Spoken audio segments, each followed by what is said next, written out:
I'm trying to coexist, exist. Yeah, I'm trying to coexist, exist. I'm trying to coexist.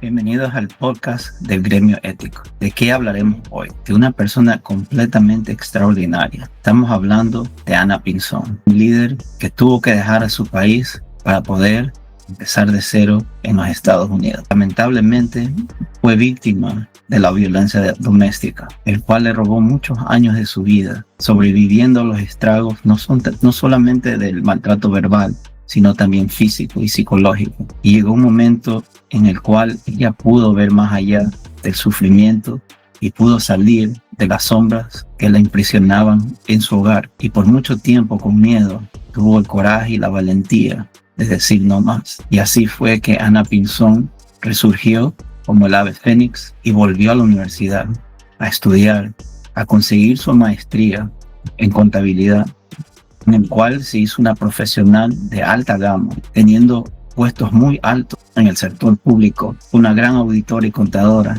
Y lamentablemente, por la corrupción que se vive en el país, una persona con la integridad de Ana Pinzón no alinea con los actos corruptos. Y como dijo Ana en el podcast, la integridad no es negociable. Y tuvo que dejar su país, el Ecuador, para volver y comenzar de cero. Pero sabiendo lo resiliente que era Ana, se buscó camino y lo encontró en el campo de la construcción. Fusionó su expertise en auditoría, finanzas y contabilidad con el ámbito constructivo y hoy es una emprendedora, dueña de su compañía Home Sweet Home. Y con Ana hemos aprendido cómo la resiliencia te puede llevar a grandes cosas, pero cómo transformar el sufrimiento en una oportunidad de crecimiento.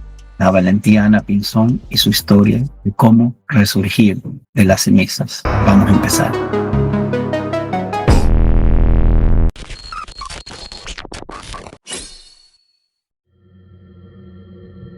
Bienvenido al podcast del Campo Ético, donde exploramos la experiencia humana de hoy. ¿Qué tenemos que aprender de nuestra invitada Ana Pinzón? Ella es de Ecuador. En realidad es auditora y contadora en Ecuador con una maestría. Ella dejó Ecuador para perseguir el sueño americano y hoy lo está viviendo. ¿Dónde trabaja? Trabaja en la industria de la construcción y tiene su propia empresa para decorar casas. Ella nos llevará a través de este viaje. ¿Qué vas a sacar de este episodio? La ética de la resiliencia y los resultados que conlleva. Manténgase atentos. Queremos invitar a nuestra invitada, Ana Pinzón. Ana, gracias por invitarnos a tu oficina. Y dinos un poquito sobre ti. Háblanos un poquito de cómo comenzó esta aventura de cómo empezaste a ser una auditora, porque entiendo que comenzaste tu carrera en Ecuador antes de llegar acá. Bueno, muchas gracias. Gracias por tenerme aquí. Thank you very much.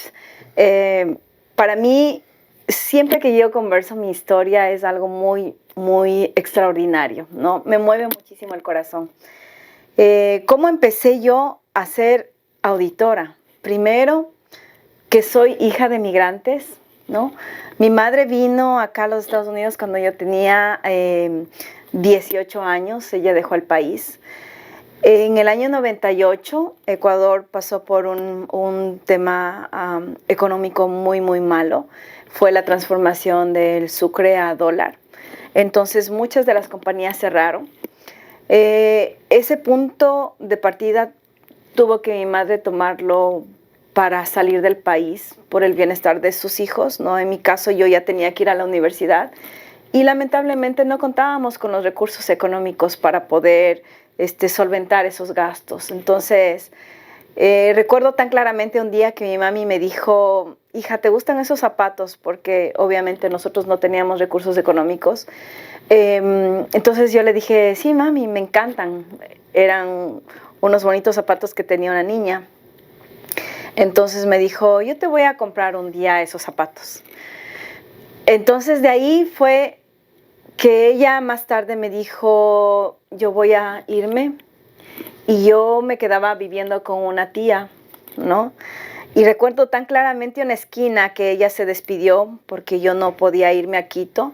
Me quedé en la ciudad de Latacunga y se despidió de mí y vino ella cuando yo tenía 18 años.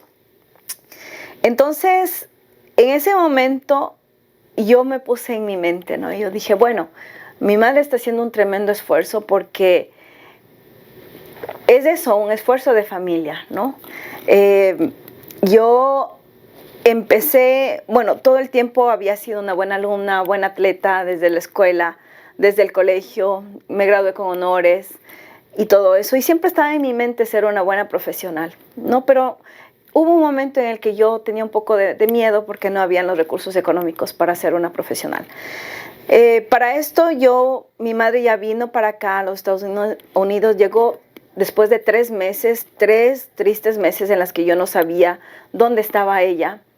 En esa época, en el año 98, había el huracán Mitch en Guatemala, y donde en las noticias salían de que habían encontrado a migrantes y no los podían identificar y que los estaban enterrando en fosas comunes.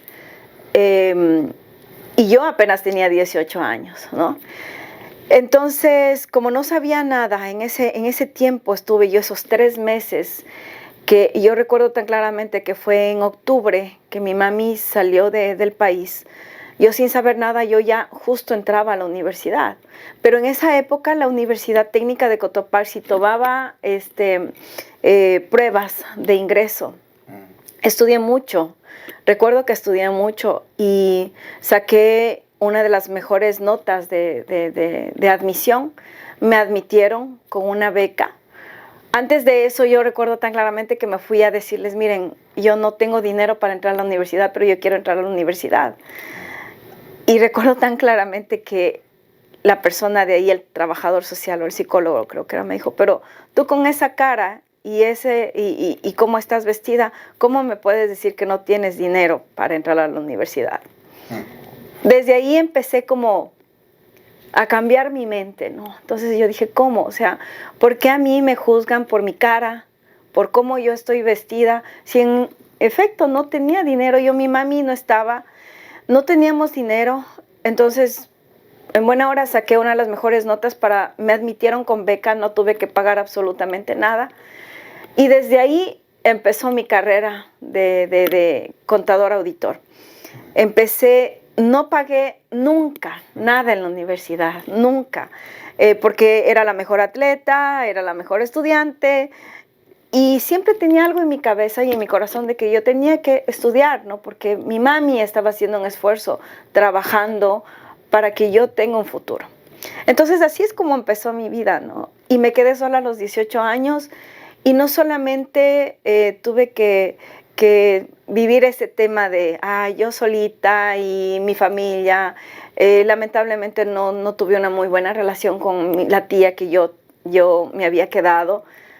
Tuvimos un poquito de controversia porque yo era una muchacha que estaba en adolescencia, estaba creciendo, quería otras cosas, quería comerme al mundo desde pequeña. Realmente esa era Ana María Pinzón desde pequeña. Entonces, a partir de ahí, yo ya me enfocaba, ¿no? En cosas, quiero ser una profesional. No me importaba quedarme 3, 4 de la mañana. Siempre quería hacerla mejor todo el tiempo. Además que yo, como no tenía mucho dinero, eran limitados los recursos, entonces yo tenía que mantener mis notas para obtener las becas.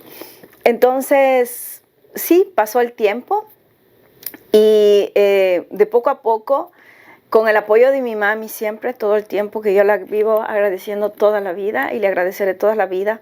Y es el legado que me ha dejado a mí y es la huella que ha dejado en mí para poder formar a mi hija también. Entonces, con ese esfuerzo conjunto, ella acá trabajando y yo aprovechando el estudio allá, logré obtener el título universitario de licenciada en Contabilidad y Auditoría después de 4 años. Hubo un momento en que quería desvanecer, quería desaparecer, porque una chica sola a los 18 años, con un mundo afuera de leones, de tigres, ¿no? Donde yo pude haber escogido muchos caminos. pero los valores que a uno le inculcan desde pequeña y la fuerza que a uno le imponen desde pequeña es lo que a mí me dio toda esa patatita de salir adelante, ¿no? Entonces, así fue como yo obtuve primero mi primer título universitario, licenciada en Contabilidad y Auditoría. Después no, quería seguir estudiando, saqué la ingeniería en Contabilidad y Auditoría en la misma universidad porque tenía la posibilidad de hacerlo. Ellos me dieron becas porque estaba graduada con honores, mejor egresada y todo eso. Siempre tenía en mi cabeza, no, tengo que ser la mejor, pero me costaba.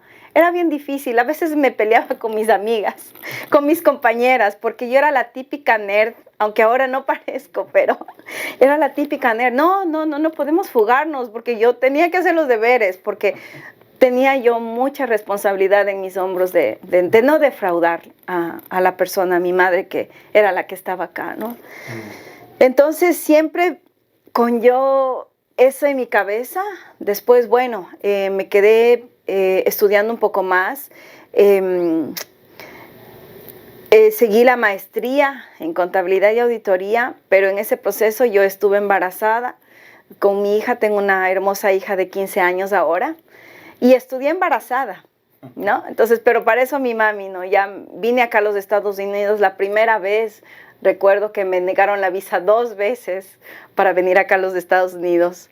Ya la tercera vez, cuando ya estuve con mi pareja, el padre de mi hija, él es militar, entonces me dieron ya la visa, pero yo ya había viajado un año antes, unos años antes, había viajado sola, todavía no estaba embarazada, pero a través de una visa de estudiante. Estudié inglés en un instituto que me ayudó a sacar todos los papeles. Fue un proceso bien, un poquito complicado, pero de bastante dinero. Y bueno, la vi a mi mami después de 10 años. Wow. Entonces en el 2008 viajé por primera vez acá a los Estados Unidos. Recuerdo yo, en esa época, ¿no? Yo estaba estudiando.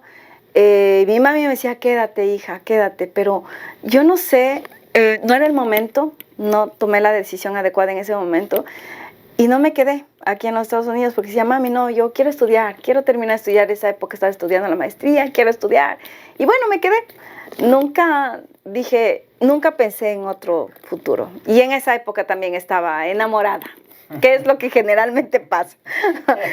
Que el amor a veces en esa época nos vuelve un poquito ciegos. Claro, también recién vivir esa experiencia. Esa experiencia, así es. Entonces, después de eso sí regresé y empecé a venir con mi visa, que ya después la saqué y venía cada año acá. Entonces, es así como obtuve mis títulos universitarios, Wendelson.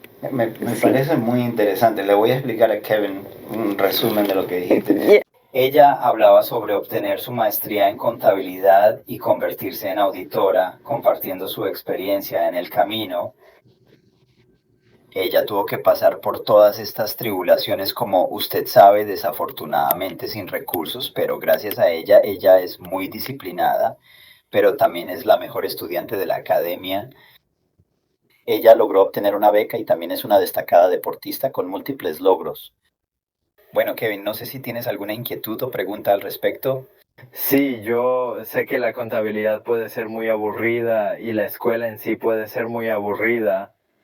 Tienes que tener mucha perseverancia, resiliencia y todo eso, supongo, para llegar al final, especialmente como atleta. ¿Cuáles son los rasgos deportivos que traes en la escuela y en la disciplina de contabilidad? Porque el trabajo tedioso, como el entrenamiento tedioso, ¿sabes? Definitivamente. Siempre he sido apasionada en mis actividades. Double time me gusta en deporte. Practico baloncesto y también juego fútbol regularmente. Desde los 13 años comencé en deportes y mantuve una rutina disciplinada desde entonces.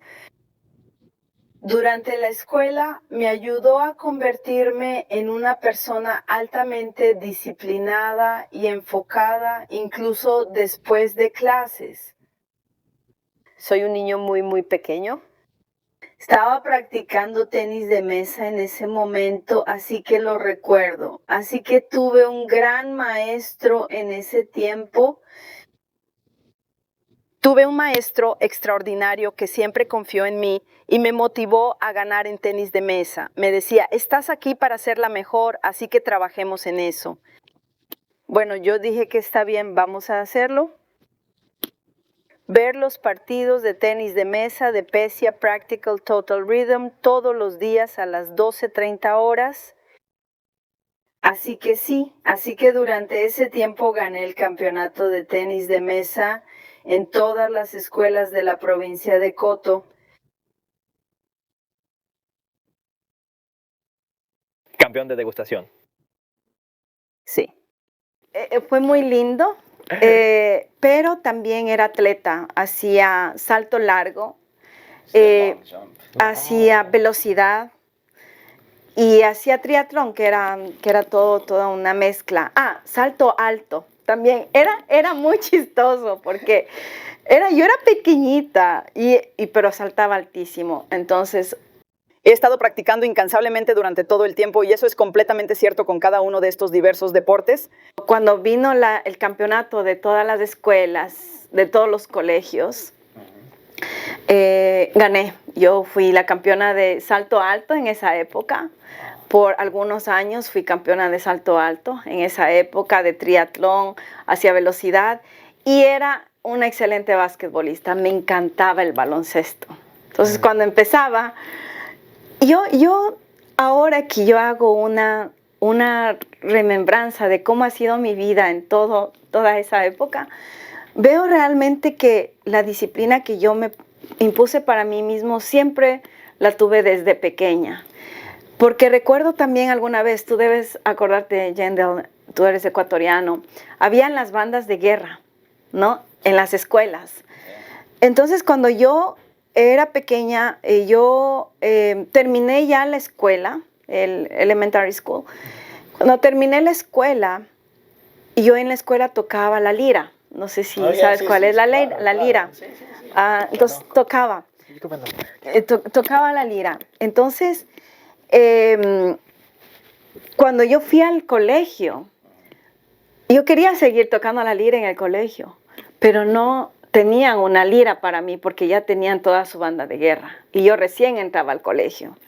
Entonces yo hablé con la directora de mi escuela que por favor me preste una lira para yo tocar en el colegio. Me prestaron la lira, entonces yo me iba, salía del colegio, retiraba la lira de la escuela y regresaba al colegio y me iba a las prácticas de la banda de guerra. Era increíble porque, como te digo, eso es lo que yo quiero decirte, que toda esa disciplina y esas ganas de querer hacer las cosas, siempre las tuve yo en la sangre desde pequeña. Y innato, porque cuando yo quería hacer algo y quería conseguir algo, siempre buscaba los recursos y las formas de resolver cosas. Nunca me ponía esto de, no, es que yo no voy a poder, es que cómo lo voy a hacer, o ni siquiera me preguntaba cómo lo voy a hacer. Solamente era como que, ok, tengo que resolver, tengo que solucionar, y lo hago. Y así, y me iba, y hablaba con uno, hablaba con otro, y hablaba con otro, y lograba cumplir lo que yo quería, ¿no? O sea, tú te has liderado con mucha iniciativa, entonces. Sí, definitivamente. He sido una persona que ha tomado mucha iniciativa en esto de resolver cosas y de resolverme la vida, ¿no? Y así es como se ha mantenido. Claro que ha habido momentos, Wendell, que no todo es color de rosa, como todo el mundo, ¿no? Ana María Pinzón ha tenido sus desaciertos, ¿sí? Ana María Pinzón es una persona, es un ser humano que ha cometido errores, es un ser humano que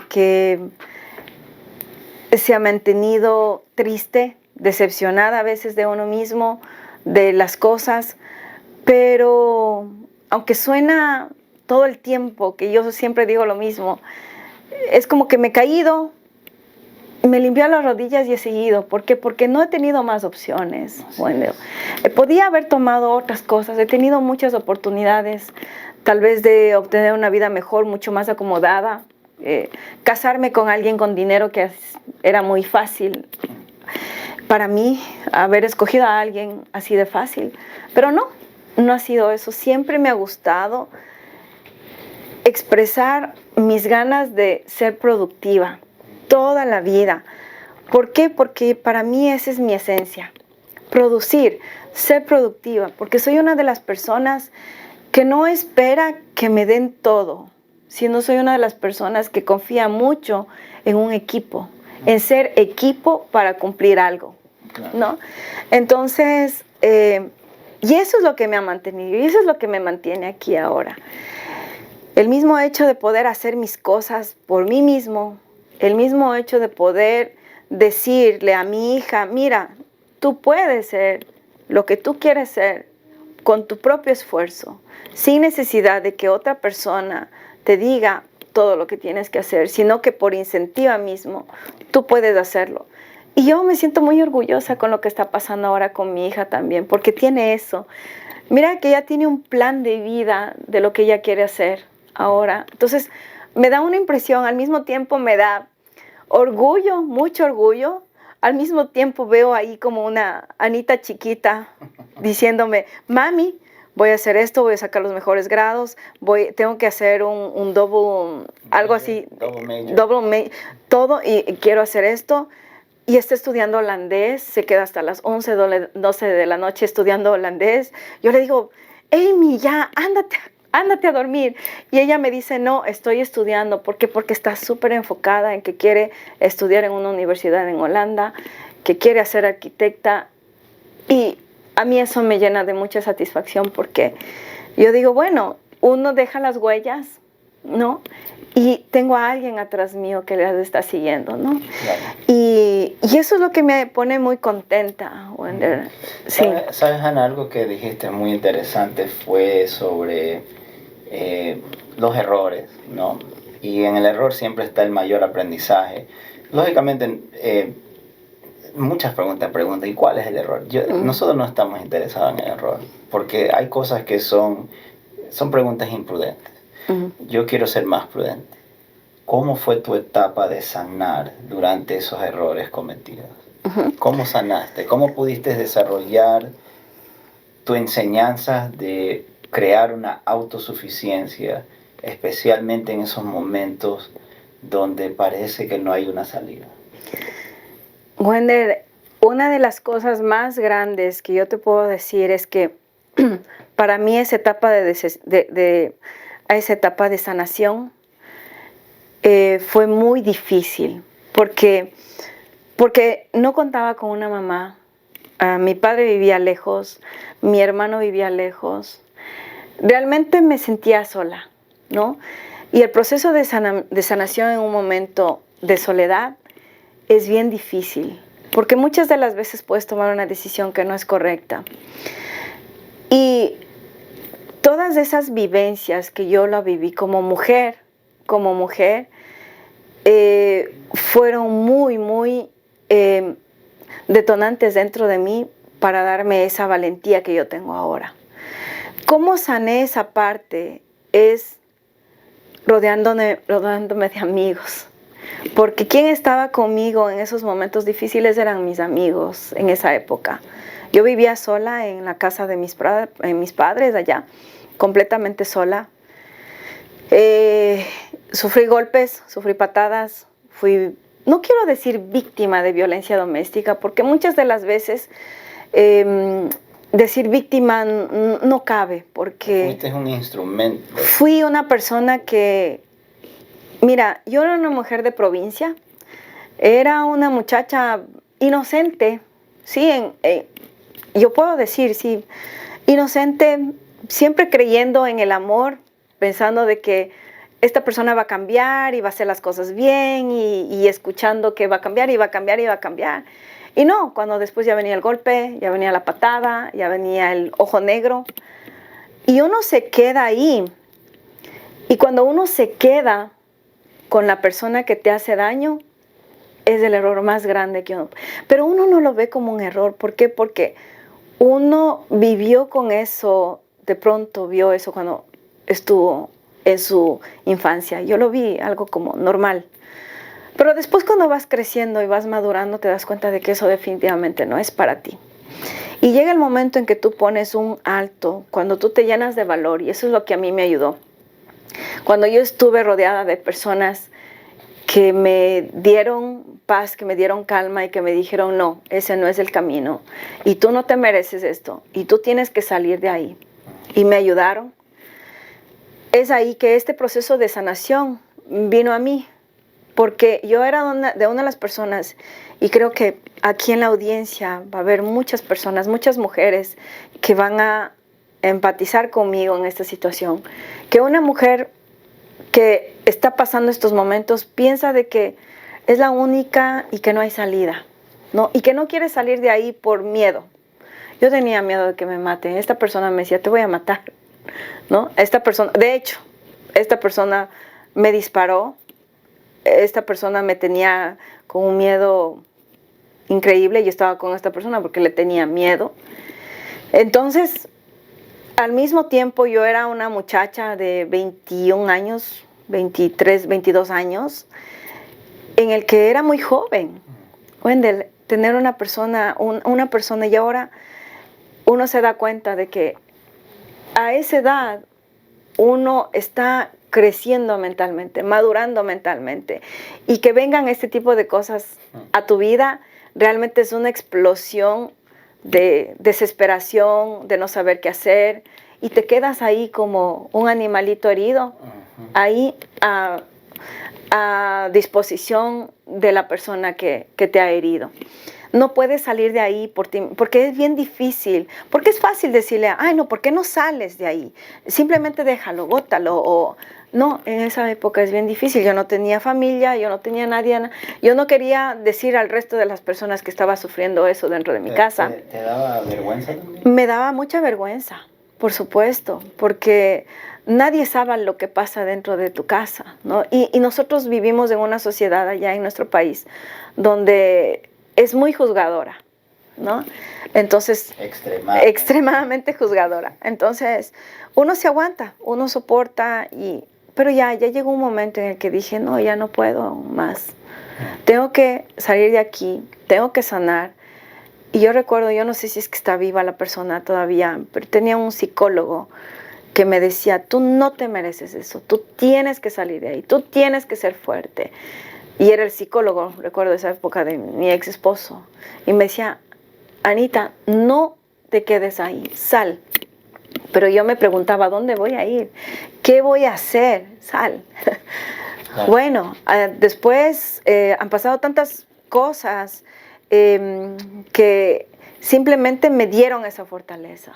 Y esta persona vivía atrás mío, acosándome, buscándome, horrible.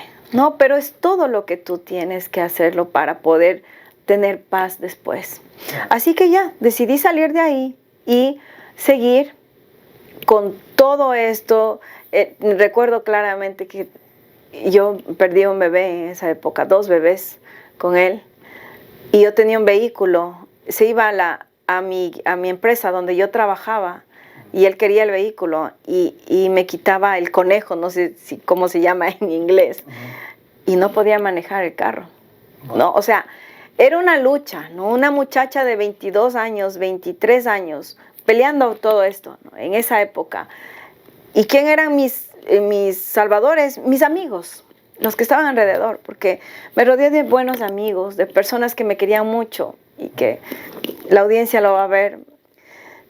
Gente que me ha dado la mano y que me ha llevado la mano y me ha dicho, sí, flaca, aquí estamos, contigo. Y yo en esa época era flaquita, ¿no? Entonces, sigue siendo entonces, eso ya con el tiempo ha logrado de que yo ahora sea una mujer a veces como que ya extremadamente valiente, y a mi esposo me da un complaint a veces, pero eso, todas esas cosas, todos esos aciertos y desaciertos, y como dices, ese proceso de sanación me ha hecho ser una mujer completamente diferente ahora. Claro, ¿no? son momentos traumáticos que no solamente debes de experimentar, pero también debes de descifrar cómo llegar a la solución. Y gracias a Dios que conseguiste no solamente ayuda profesional, pero también te rodeaste de un ambiente donde también te sentiste apoyada cuando no te sentías interiormente apoyada por tu pareja. Y quiero hacer un poquito de hincapié en la violencia doméstica. Si estás sufriendo de violencia doméstica, lo peor que se puede hacer es quedarse en silencio, porque estas clases de abusos van a dejar sus marcas y la etapa de sanación es mucho más difícil mientras más guardas. Entonces, ¿qué podemos hacer? Estamos escuchando la experiencia de Ana y cómo ella pudo superar estos duros momentos, porque lamentablemente del amor se pasó al miedo y es algo que es una transición muy dura, porque la otra persona quizás tenga hábitos narcisistas, ¿no? En el cual quiera dominar y utiliza ese beneficio del amor y construye algo destructivo. Por favor, no callen. Hablen con quien sea, así sea